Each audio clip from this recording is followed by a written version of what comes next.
C'est la première femme noire à présider une séance à l'Assemblée nationale. Vous êtes avec Maëlys de MyAfrica et Upendo pour les bonnes nouvelles de la semaine.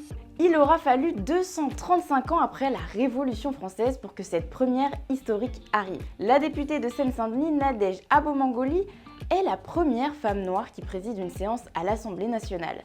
Et pour son arrivée, la garde républicaine battait la générale au tambour. Elle a ensuite animé une séance lors de l'examen du budget 2025 et a été chaleureusement applaudie par ses collègues. C'est une étape symbolique dans la politique française. Nadège Abomangoli, originaire du Congo-Brazzaville, a toujours été très engagée sur les questions de justice sociale et peut aujourd'hui porter encore plus haut ses combats. En juillet dernier, elle était déjà pionnière en devenant la première femme noire vice-présidente de l'Assemblée. Bravo à elle pour son engagement, elle représente un espoir pour les jeunes et en particulier ceux issus des diasporas africaines. Cap en Égypte où le paludisme est totalement éradiqué. Oui, vous avez bien entendu. L'OMS a annoncé dans un communiqué qu'il a été totalement éradiqué dans le pays, un résultat véritablement historique selon eux.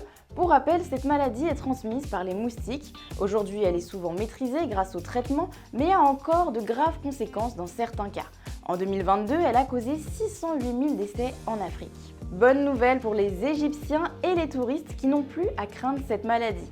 C'est également un signe d'évolution pour les autres pays africains. Et on finit avec la star Idriss Elba qui a annoncé ouvrir un studio de cinéma à Accra au Ghana. Originaire du Ghana et de Sierra Leone, l'acteur britannique est très attaché à ses origines. Il a confié vouloir s'installer en Afrique dans 5 ou 10 ans maximum car il veut être sur place pour suivre le projet. Pour lui, c'est essentiel de développer l'industrie cinématographique sur le continent pour que l'on puisse raconter nos histoires, nos traditions. Trop de films qui évoquent l'Afrique représentent l'esclavagisme ou encore la guerre. Comme il le dit, l'Afrique c'est bien plus que ça.